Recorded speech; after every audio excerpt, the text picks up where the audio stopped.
Hi, welcome to the Sarah Scoop Show Entertainment Edition. I'm Logan Van Winkle, an entertainment contributor here at sarahscoop.com. On this episode, we are speaking with Survivor legend and one of the most infamous reality TV contestants of all time, Jonny Fairplay. Jonny, thanks for speaking with us. How are you? Thanks for having me. I'm really happy to be talking to you right now. I'm a huge Survivor fan. I have watched your Pearl Islands. I've watched several times, and it's very surreal to be speaking with you. Cool. Well, I'm kind of awesome. So to kind of begin, can you tell me a little bit about your life before Survivor? Let's see. I was Roddy Piper's personal assistant before Survivor. That was kind of crazy. Oh, that's really cool. Tell me about that. It was Roddy was nuts. it was insane job, and I think I excelled at living with crazy. It was good prep work for Survivor. Yeah. So because I know that you're a huge wrestling fan, how did you even come about becoming his personal assistant? We had a mutual friend that was previously his personal assistant in outside Portland, Oregon, and so Roddy was moving to Los Angeles to do more straight to DVD movie stuff, and I was living in LA at the time, and so my friend Smart Bart Sawyer reached out and asked if I was interested. And then Roddy and I met up, and we had lunch 4 days in a row, had the same conversation 4 days in a row. And at the end of the fourth day, he said, I don't know what you got going on or what you're up to, despite that I had explained that. He goes, I'm prepared to offer you a job as my personal assistant. Write a number on a piece of paper for your annual salary, and let's see if we can work something out. And I wrote down $80,000, and he said, you should have asked for more. And I went to grab the paper back, and he grabbed the paper, chewed it up, and swallowed it. So there you go. Oh, that's very funny. Yeah. How long did you work for him? About a year. About a year, okay. Yep. And when was this? 2001, I believe. 2001, 2002, right around there. Yeah, so right before you were on Survivor? Yeah. It was my next to last job prior to Survivor. My last job before Survivor, I was the senior art consultant at Tamara Bain Gallery. I represented the artwork of Olivia and Soriyama, and so fun pinup stuff. So It was a pretty cool gig. Yeah, so can you tell me about how you kind of ended up on reality TV?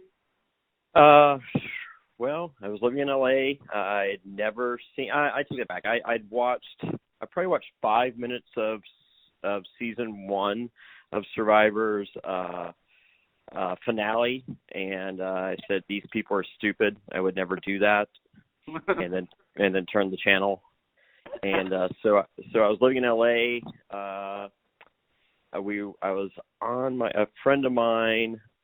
His girlfriend picked me up. We were on our way to pick him up for a Von Dutch party in Manhattan Beach, and we stopped in Santa Monica at a gas station, and this white Volvo locks up the brakes. She goes, you mind if I ask you a crazy question? I said, you're hot, why not?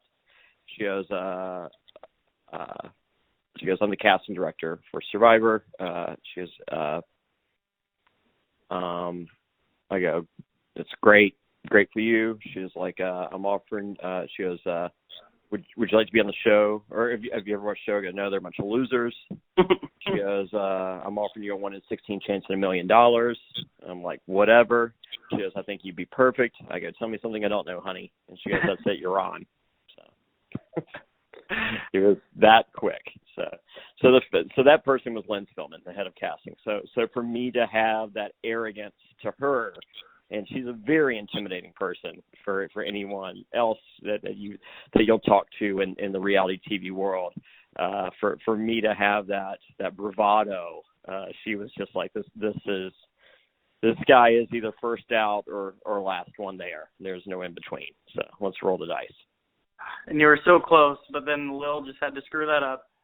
Yeah, well, Lil's a simple-minded human being that doesn't understand the intricacies of a game of human chess. I find that hard to believe. Yeah, nope, not at all. So, oh well, what can you do? You can't fix stupid, right? Yeah. So you played on Pearl Islands, and then you came back a couple of years later for Fans versus Favorites. Sure. What, I know obviously, but beyond the obvious of, you lasted a really long time on Pearl Islands and not so much on Fans versus Favorites, but what was the biggest difference that you found playing the 2 seasons? My jaw was shattered 8 days before I left. The whole thing with me and Bonaducci was 8 days before I went out there. I did not know that it was that that. No, I didn't quit for love. I don't care about love. Love means nothing to me. So no. Bonaducci knocked my front 4 teeth out. I had 15 hours of surgery over the course of 2 days. 4 root canals. My jaw was shattered, and if you look at that picture closely, you'll see my jaw is wired. So, and so I got out there in pain, I was like, they were like, can you do this? I was like, I think I can. So I had mouth guards for challenges. I had like a white one, and I had like a bright pink one, to have fun, whatever. And so when the game started and we walked across the water, and then Jeff goes, there's a hidden immunity idol over here.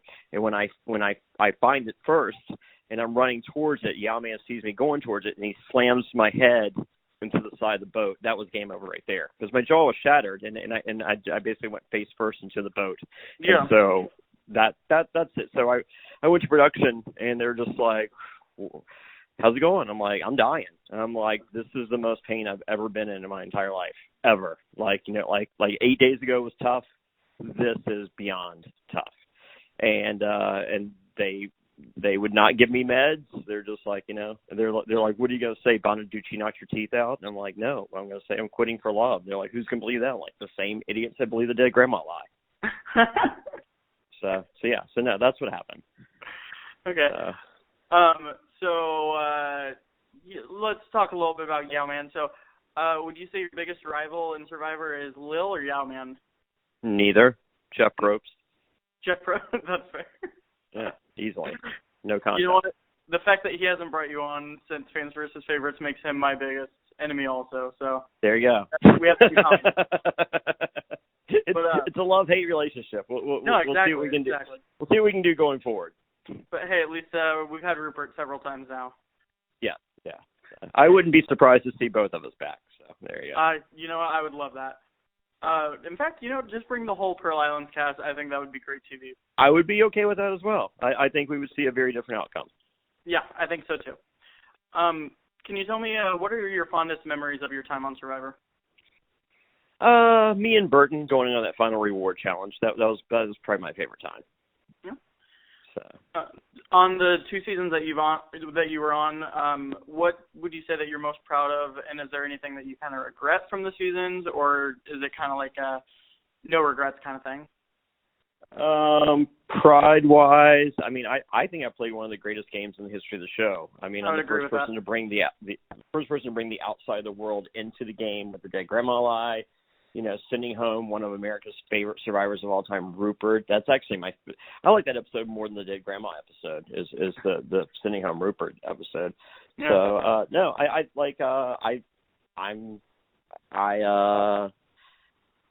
going back and watching Pearl Islands, I don't think I made a single mistake the entire game. The only mistake made was when Burton and I won that final reward.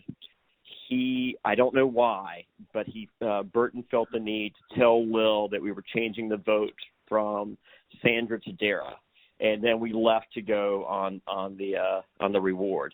And why he chose to tell her before we left, that's the difference in the game right there. Yeah. But as far as my gameplay, I feel I played a perfect game.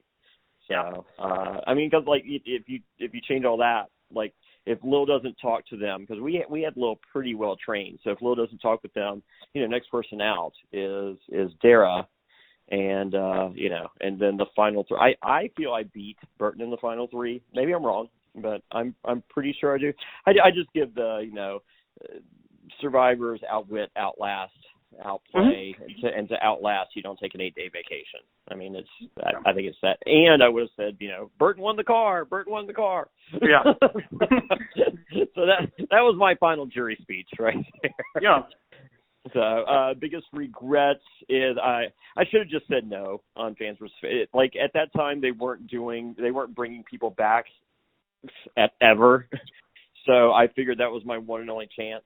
So I think if my head hadn't have hit the side of that boat at the beginning, I think I could have made it. So, but I think if your jaw is shattered and you hit, a shattered jaw against a very large, very solid wooden boat, that's going to be game over for a lot of people in whatever endeavor that they choose.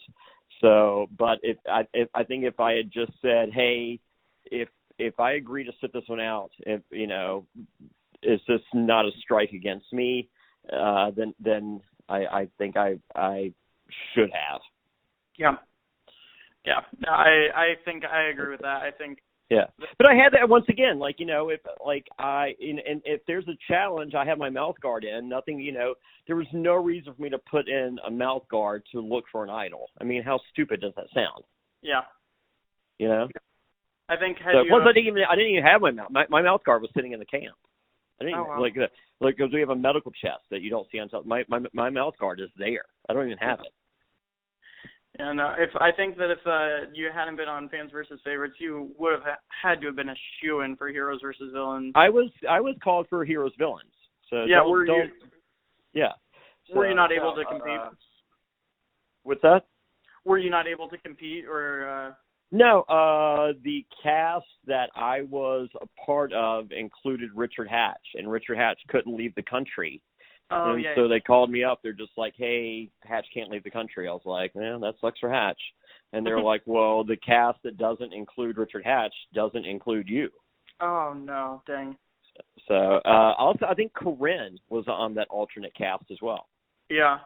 Okay. Well, dang, I wish that we could have seen that season.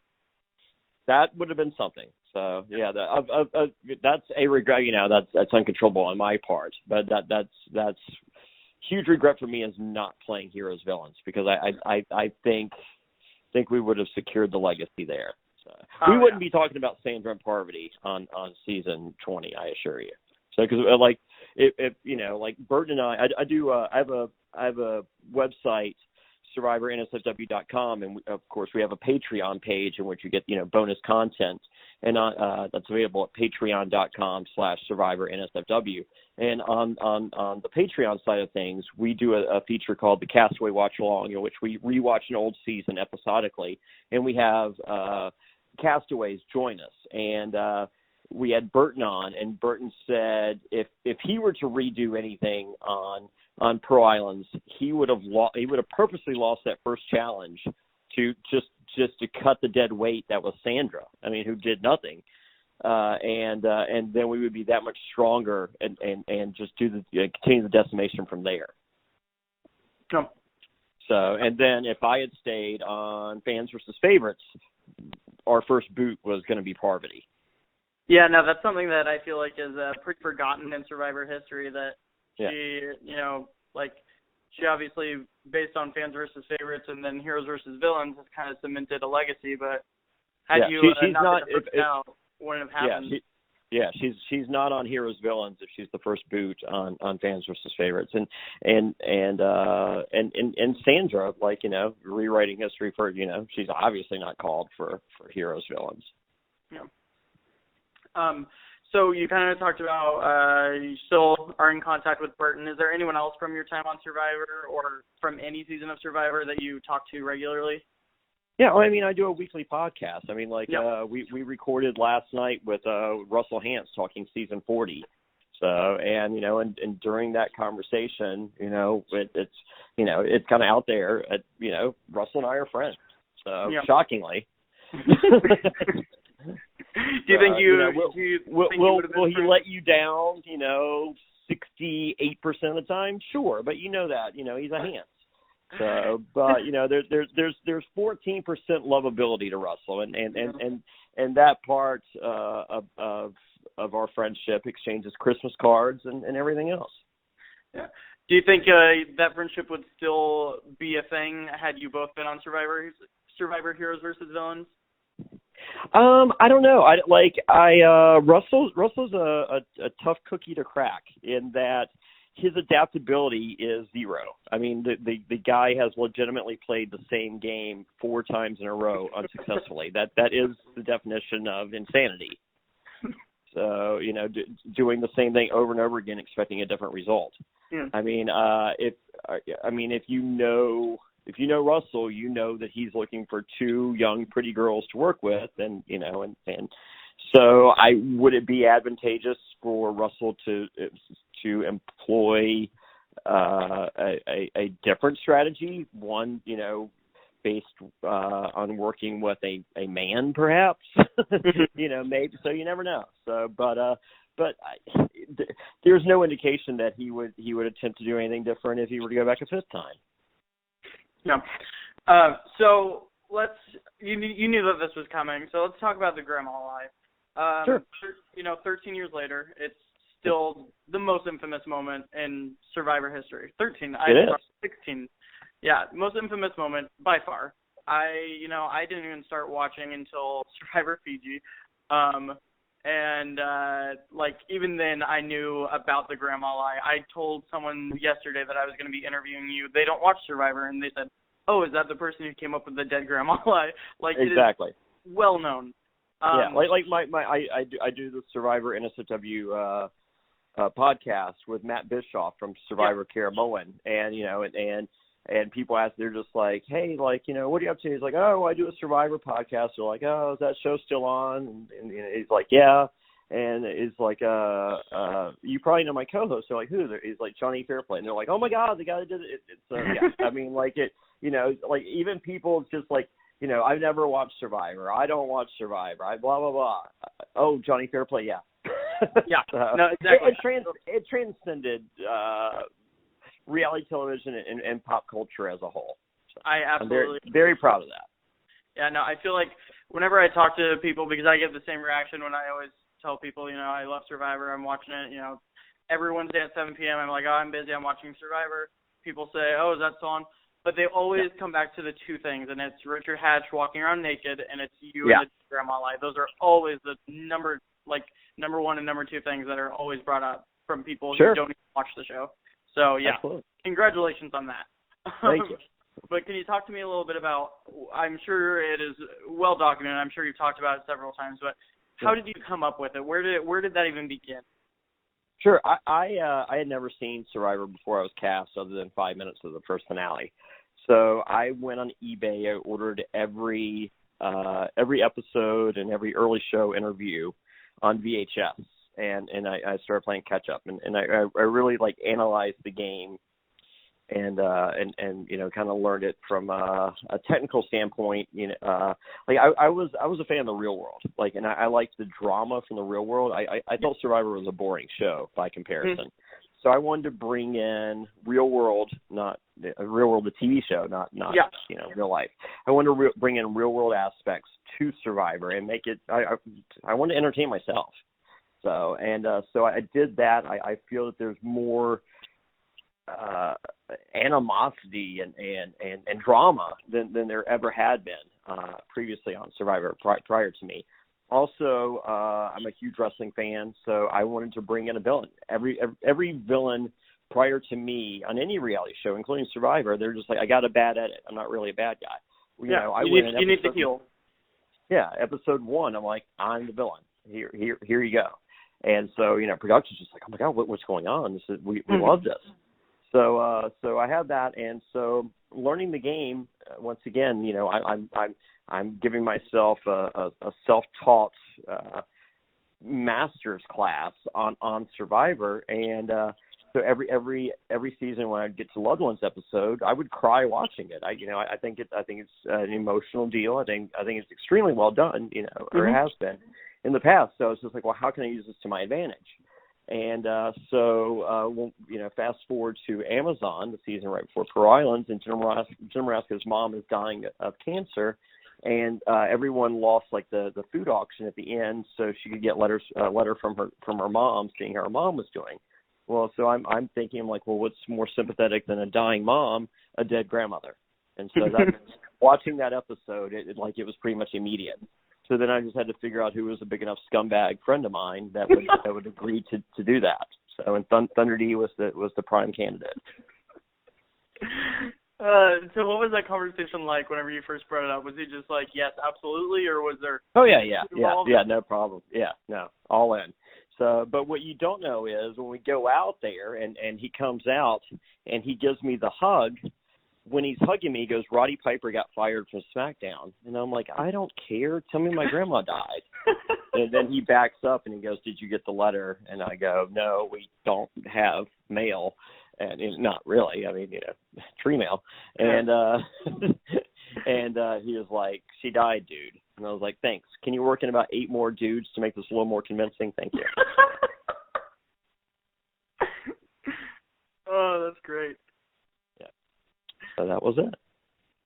So after that came up, did it come up a lot after in camp? Were there ever any moments where you kind of like slipped up, or was it hard to kind of stay in that zone? Like, oh, I need to play this up. No, I mean, as far as anyone asking me details on her death, I just said I got the closure I needed from Thunder D, and I really didn't want to talk about it. Yeah. So that kind of put a lid on that aspect of it. But there's reports of over 40 people breaking their televisions. I mean, they hated me so much, and then I took them on the emotional roller coaster of maybe this kid's not so bad. His grandma died, and and then to lie to them, and then to go up to their favorites and say, hey, yes, I've screwed you over like 8 times in this game already, but this time I promise I won't. I swear on my dead grandmother. And for those suckers to agree, viewers at home were just furious. Yeah.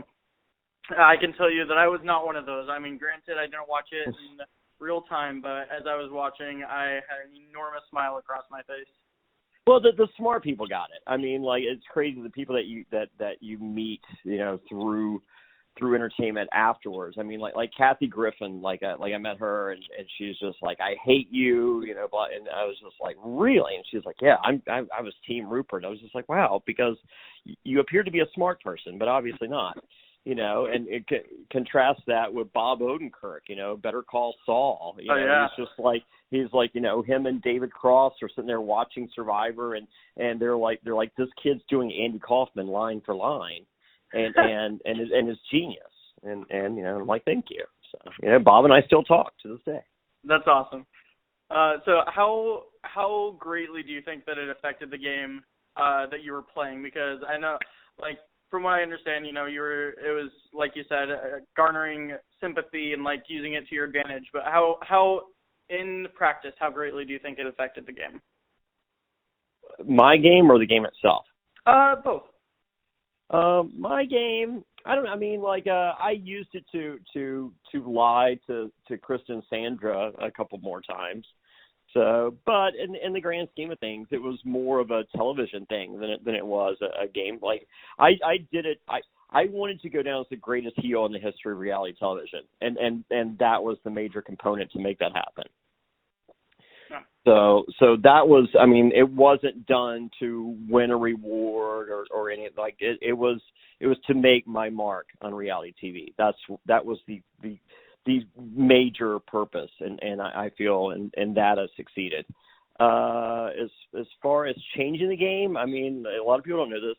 Rupert found out right before he left for All Stars, and he was going to have his wife lie and say that she had a miscarriage.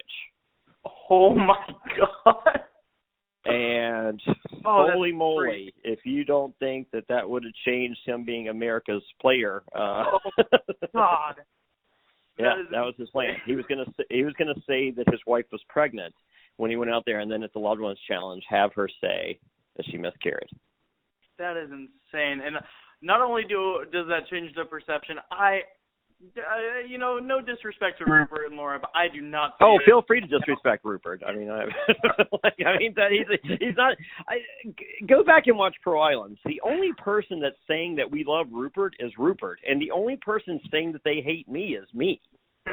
So, Yeah, no right. one cared. Like, I wasn't a goat. No one carried me to the end. I was the most entertaining person there. I'm like, prior to Survivor, I'd been living in Hollywood for 3 years. Going to a different club, every night. Like in my first night in Hollywood, Michael Stipe's hitting on me. I mean, I was Roddy Piper's personal assistant for a year. I have crazy stories. I was their television. So, like me or hate me, most of them liked me, but I was their entertainment. Rupert was an a-hole with no social game whatsoever. Would wake up every morning, complain that no one does anything, and then go out with the camera crew and go fishing for 8 hours. I will say it surprised me because, like I said, I watched that season just a couple of years ago for the first time, and watching it, like I knew that he was quote unquote America's favorite. But, like, watching it, it really struck me just how, like, just the lack of self-awareness. Yeah, he's a child. So often, it was very funny to me, and, like, he wouldn't be my friend. He wouldn't be my friend for 3 years after that. Like, I mean, it finally took 3 years later. I sat him down. We had a steak dinner, and I was just like, hey, dum-dum, if they didn't hate me, they wouldn't love you. And if they didn't love you, they wouldn't hate me. You're welcome. And thank you.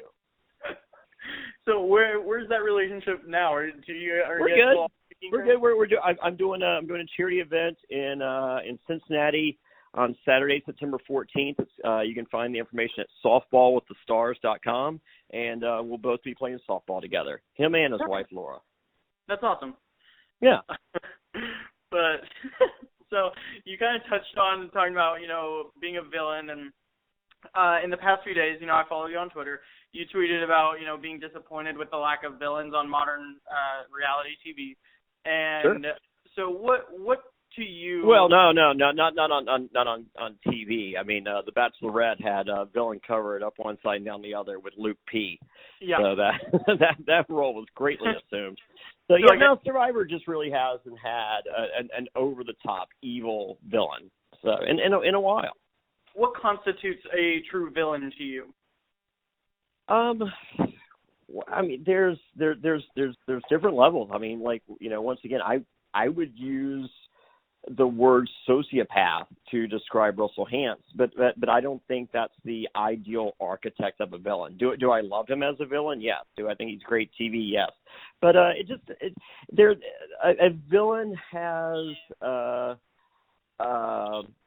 moral code that is might not be approved by most, but in his head or her head, they feel like they're doing the right thing. So, and if someone gets hurt along the way, they can live with that.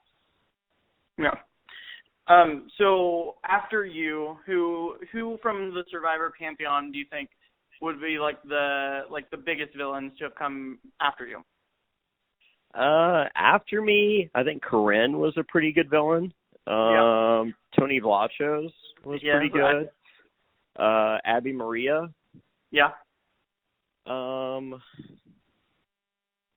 see. Those are the big ones that are jumping. I mean, like War Dog, I wanted to hate, and I just didn't get enough from him. I mean, like, we're friends now in real life. Mm-hmm. But I just, I didn't think we got, all the chapters to that story. Joe Mena, once again, just not enough on the resume to qualify. Yeah.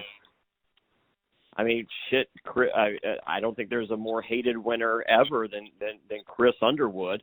He had a total of 40 minutes of airtime. So. Hey, one episode total. Yeah, yeah.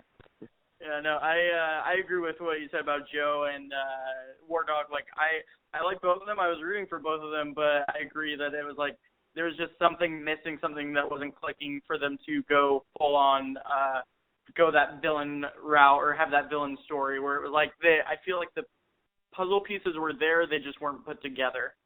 Sure. As I said, just not enough chapters in the story. Yeah. So beyond just like casting in general, why do you think that there are fewer villains than when you were playing, or even 5 years ago when Tony and Abby Maria were on. Who wants to be disliked? It takes a special breed of person that welcomes that. I mean, someone will write something really mean about me on Twitter, and I just block them because I don't care. But I'm just like, stop writing mean stuff. Well, I take that back. Stop writing stuff that's not true. As far as me coming back and CBS and Jeff Probst not liking me, newsflash, spoiler alert, I'm very good with CBS and Jeff Probst. So relax, people. And as far as people not liking me, good. I play the role of a bad guy on purpose. So if you don't like me, that means I did my job correctly. So, but don't at me in your tweet. All right, go go privately hate on me and keep my name out your mouth. And if you do have my name in your mouth, don't say it where I can hear you. But no one wants. I mean, it takes a really thick-skinned person to want to be hated. So I mean, we're a unique breed of person that wants that. I wouldn't invite. I mean, I have two little girls. I have a 2-year-old daughter and an 11-year-old daughter. I don't want to go out in public and have someone yell something cruel in earshot of my daughters. Right. Because they can't separate reality from quote unquote reality. Yeah. So how would that going along with that, let's say that you obviously we know about Survivor 40. Let's say Survivor 45. They have a Legend season. And I'm guessing 42. 42? I think it'll be that soon. I mean, think about it. We just had winners, right? Mm-hmm. And Richard Hatch and Tina originally got a call, and then were pulled. Yeah. Okay, so how can you do a winner season without the first winner and the first female winner? Because maybe you're doing a Legend season sooner rather than later. Well, guess what? Hatch and Tina Weston are not getting any younger. I promise you. I've met them both. So, I think season 40 is going to come off some really high ratings, and then I think it's going to take a dip with all newbies, and I think they're going to be like, okay, what's a gimmick to bring back some familiar faces? And I think that gimmick is Legends, and I think it happens as early as 42. I hope you're right, and I hope that you're out there playing. Thanks. Me too. But how would that? So you talked about your 2 daughters. How would that affect your gameplay? Would you still go out there wanting to be the heel, or would you? Well, it's great. Me and my ex-girlfriend are, we're doing court custody stuff, and she's just like, you want your daughter to have your last name, but people look at the last name Fairplay and they think liar, and they think bad guy. And I go, yeah, in 2003 they did feel that way. I think in 2019 they used the word innovator and legend. Yep. I agree with that. So it's kind of a side note, but it just reminded me where you said that. So I live in the Kansas City area in Missouri, and there's a town in southern Missouri called Fairplay, and every time I pass it, I think of you and the dead grandma lie. So thank you very much. There's also a Fairplay, Colorado, and a Fairplay, South Carolina. There you go. I'm sure if I ever visit those 2 states and I pass through the town, then you will be on the mind. Thank you. Thank you very much. So the last time you played was over a decade ago. Yep. How has Survivor evolved? They have all the gimmicks. There's immunity idols. There's advantages. There's secret advantages. There's legacy. There's all the gimmicks. The game is more of a social game, and I feel that the advantages are crutches and handicaps for people that can't play a game as fundamentally pure as the one I played. Will I adapt? Yeah. I mean, it's if you don't, you'll fall victim to those things. So I I'm hoping on a Legends because you hear the rumor and innuendo for season 40 of Edge of Extinction is back and they have currency to use and all this stuff. They're giving them every gimmick ever done in the history of Survivor. Okay, so how about for 42? Let's go old school and strip away everything, and let's just let the people play the original game. Yeah, I was really hoping with the winter season. I was hoping for just 39 days, if anything, couple of idols here or there. I would like optimally for me, one idol, and when you play it, it dies. Yeah. That's it. And I mean, this zombie idol that you play it and then mysteriously 2 hours later it's back there in the woods. Can we cut off its head so it finally dies? Yeah. And I was hoping that it would also be filmed in Borneo. I think that would have been cool, but unfortunately that didn't happen. But I think I'm pro Fiji because they have a deal with Fiji Airlines where you get tickets after your season to go back. So I don't want them to leave Fiji until I get some of that action. Get on Survivor Legends, and then after that, wherever they go doesn't matter. Antarctica is fine after that. Just get my 2 tickets, please. Speaking of Survivor Legends, who would you want to see? I mean, just in case it happens, you don't have to go super in detail. I understand, but who would you want to see on the island out there with you? Just the greatest players to play the game. I think Rob C, Coach, Abby Maria. I think those are some standout players. That I would like to see. Do that voodoo that they do. So yeah. So no, I want Joey Amazing versus Ozzy. I want to see those matchups that you dream. Like the big thing with with wrestling. I'm a huge wrestling fan as a kid, and even still today. The after mags that used to be you see in the grocery stores. It's just like, what if Hulk Hogan fought Ric Flair? Who would win? So I want those matchups. I want Jonny Fairplay versus Richard Hatch. I want to see those matchups that you dream about and what would happen.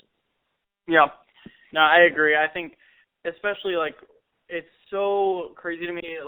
We're almost 40 seasons in, and there's hundreds of players that have played, and there's still those names that just always stick out to you. And it's like Fairplay, it's Hatch, it's Parvati, it's Suri, it's those names. And oh yeah, Suri would be the first person I'd write down on my piece of paper. Oh, no, understandable. Is it because you feel threatened by her, or is it just you don't think you would click, or what do you think? No, first name I'd write down to Cast, not. No, Parchment at Tribe. No, the opposite. Yeah. No, but I am scared of her. Don't get me wrong. Yeah, no, she's a great player. It was so sad to see her go the way that she did in Game Changers. Yeah, well, but at the same time, I think it added to her legacy. I think so too. Hopefully it's not the end of it, though. I don't think it is. There was a rumor that season 40 was supposed to be legends and not winners. So who's to say that Suri didn't get a phone call in February and then the plans changed? Who's to say that I didn't get a phone call and then plans changed? That's what I like to hear. Yeah. So let's get off Survivor a little bit. Can you tell me a little bit about what you've been up to since playing Survivor? I'm a realtor, and so I sell houses in the state of Virginia, and then I do a Survivor podcast. Yeah, I talk about Survivor every week, and I sling T-shirts at JonnyFairplay.com. They're what's that? I said Survivor NSFW. Yes, not safe for work. Yes. So SurvivorNSFW.com. And JonnyFairplay.com is where you can get a T-shirt. With every T-shirt purchase, you get a phone call from me, Jonny Fairplay, thanking you for your order. And then on the Patreon stuff, we do a weekly Q&A. That's my favorite podcast I do each week is the Q&A, because we have a secret Facebook group, and then people ask questions, and I would say 60% of them are not even Survivor related, and it's really fun. And I tell old stories about working for Roddy Piper and Celebrity Fear Factor and just craziness. So it's a good time.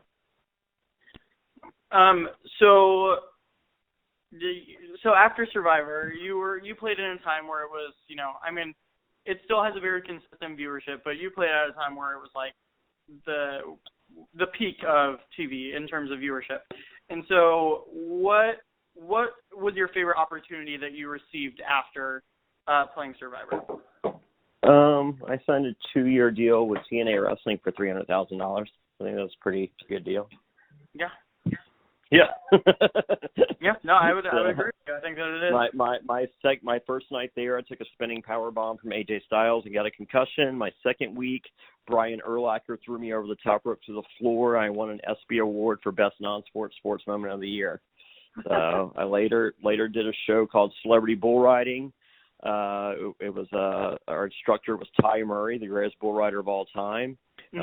He's Jules' ex-husband, and he's the godfather of my daughter Piper. And I rode 11 bulls, got 8 for 8 seconds, and won Ty Murray Celebrity Bull Riding. So that was a pretty cool deal. Being able to ride in front of 10,000 people in Nashville was pretty awesome. I won Celebrity Newlywed Game. I beat Davy Jones, which was kind of cool. Let's see, I was on Playing with the Pros on the Golf Channel with John Daly. I took off my clothes and hit a golf ball. So, I've lived a pretty incredible life. I wouldn't change anything, as dramatic as the whole, teeth thing was, with Bonaducci. That's one of the biggest moments in the history of pop culture, for the early 2000s or mid to so whatever the aughts. So it is what it is. So, yep. But yeah, no. I've been very fortunate. I've done about 70 TV shows total. Kill Reality, Camp Reality. If it had the word reality in it, and they needed a bad guy, I was typically the first phone call. So people who want to follow in the footsteps of being on Survivor, what do you recommend for applicants to stand apart? They want to hear the words, "I want $1 million." That so many people make a video and they're like, "I'm going to be the next Richard Hatch. I'm going to be the next Jonny Fairplay. I'm going to be the next Russell Hantz." You're not. I promise you. There's only one of each of us. So don't say that. So they want someone that wants $1 million, and they want to hear that person explain how that $1 million will change their life.